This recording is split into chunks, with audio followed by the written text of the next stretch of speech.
Montri Bokrok Narayan Modini Phil Snichi Bray BC Asemani Shalno Kitingi Juda Panda Jogal Jagma Haikeno 5 number constituency Khairpurni Juba Morchani Saktharmung bai bahino tini bai thangmusui thiya pharmani panda songsajak kha Khairpurni Chibri Mataini Amchai Gana ono songsajak o panda o narwai ngi phaimanjak phaikya MLA Ratan Chakraborty tai Juba Morchani juda adoro আজকে আমাদের 5 খয়পুর যুব মোর্চার উদ্যোগে প্রধানমন্ত্রীর জন্মদিন উপলক্ষে মানুষের সেবা করার যে আদর্শ তিনি আমাদের সামনে রেখেছেন সেই আদর্শ অনুপ্রাণিত হয়ে মানুষের জীবন আরো সুন্দর করে তোলার জন্য নিরাময় করে তোলার জন্য এই রক্তদানের আয়োজন করেছেন আমাদের যুব মোর্চার ভাইয়েরা।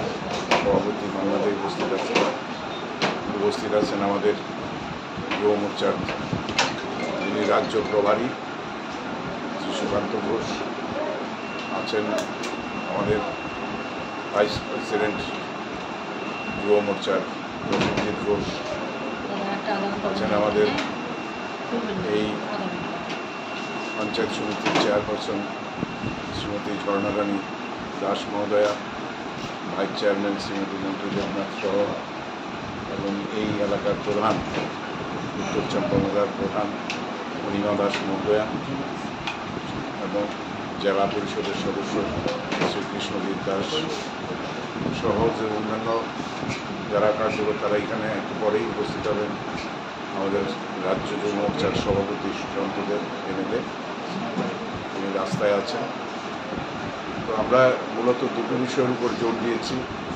একটা হচ্ছে এই সভ্য নাগরিক জীবন রক্ষা করার জন্য আগামী দিন সুস্থ থাকার জন্য গাছ লাগানো এবং সেই সঙ্গে মানুষকে জীবন ফিরিয়ে দেওয়ার জন্য যে রক্তদানের কোনো বিকল্প আর হয় না, সেই দুটোকে সামনে রেখেই আজকে এই রক্তদানের আয়োজন করা হয়েছে। এবং মূলত এটা যুব মোর্চারই কাজ, কারণ যুবকরা যতই এগিয়ে আসবে এবং এই রক্তদানকে একটা অভ্যাসে পরিণত করতে হবে যতদিন পর্যন্ত দেওয়া সম্ভব। কারণ এর মাধ্যমে যে যুগান্তকারী পরিবর্তন চিকিৎসা বিজ্ঞানে এসেছে এর বিকল্প এখনও কোনো বৈজ্ঞানিক আবিষ্কার করতে পারেনি। কাজে সেই রক্তের যে চাহিদা সেই রক্ত দান করে আজকে মানুষের সঙ্গে যে নতুন করে একটা আর্থিক সম্পর্ক, কারণ রক্তের কোনো জাত নেই, কোনো ধর্ম নেই, মানব ধর্মই সবচেয়ে বড় ধর্ম এখানে প্রতিভাত হয়। তো সেই কারণে আজকে যারা রক্ত দিচ্ছেন তাদের সবাইকে আমি আন্তরিকভাবে অভিনন্দন জানাই এবং আগামী দিন তারা যাতে সুস্থ থেকে অসুস্থ মানুষকে প্রয়োজনের সময় এই রক্ত জুগিয়ে বাঁচিয়ে তুলতে পারেন সেদিকে তারা আগামী দিনও দৃষ্টি রাখবেন।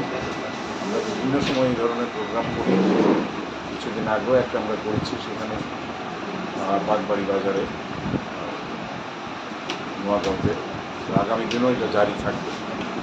এই সমাজসেবামূলক কাজই আমাদের জীবনের পথ। সবাই ভালো থাকুন, সবাই সুস্থ থাকুন।